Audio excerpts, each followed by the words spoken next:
वालेकुम दोस्तों, अज बारिश शुरू थी खड़ी है तो बारिश भी जोर दी है।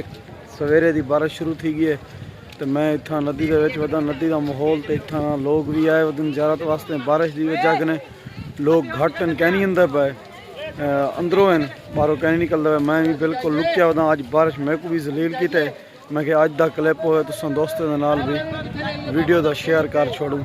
तुसां देख सो माहौल बेहतरीन माहौल बनया खड़े, लोग ज़ियारत वास्ते भी आंदे पे। और